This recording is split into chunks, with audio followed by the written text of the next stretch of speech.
What about that goal, that first Celtic goal yesterday? How was that for quality? It was special. It was really special.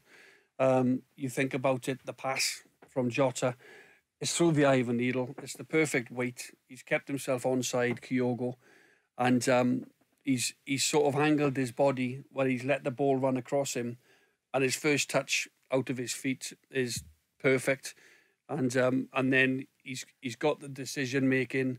He makes a great decision to hit it first time. The goalkeeper's a bit unsure. He hits it first time on the goalkeeper's near post, and it was just clinical. It was what you call counter-attacking, but at a different level. It was Jota from inside his own half, one ball. It actually started near the corner flag. Yeah, and it was a brilliant goal. And to think that Celtic went in at 0-0, they demanded.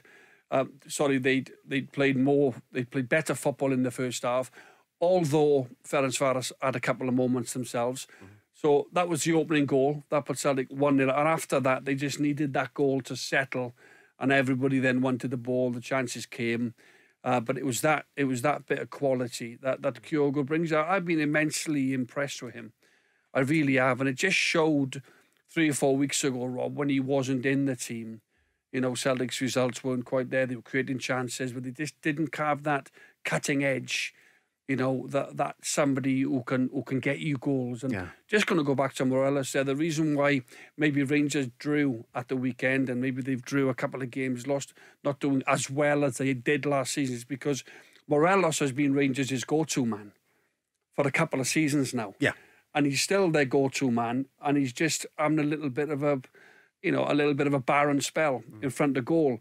And that's why the reason maybe why Rangers are not hitting the heights that they hit last season. Let's say we're talking only 7 or 8 games gone. Yeah. But he's Rangers' go-to man. And when your main man is not scoring goals, the team seems to suffer. I take your point, and I take Barry's point as well, that others have got to be chipping in. It's not got to be all about Alfredo Morelos, but he has built this reputation. The number 9 at the Old Firm has got to be scoring 20 goals plus, with the amount of opportunities that are created and the amount of possession that both Old Firm teams have. But going back to Kyogo, that's one of the most difficult techniques, letting the ball come across, taking it first time, and he didn't need to take a second touch. That he made it. But one thing about him, I thought he was quiet yesterday, but what I love about him, or what I like about him, and I'm sure Celtic fans will appreciate this, see, when he loses the ball, you see him tracking back. He goes back beyond his midfielders when he loses possession to retain the ball back again. That's a great thing to have as a centre forward. And the non-stop movement, even when the ball's not coming his way. His movement's exceptional. He's a hard worker. He's a real team player. But look, any young kid watching it, his movement's great. But that goal from Celtic, that first goal, I know everybody's talking about the ball, and rightly so. Jota's ball was great, but the first touch was different class.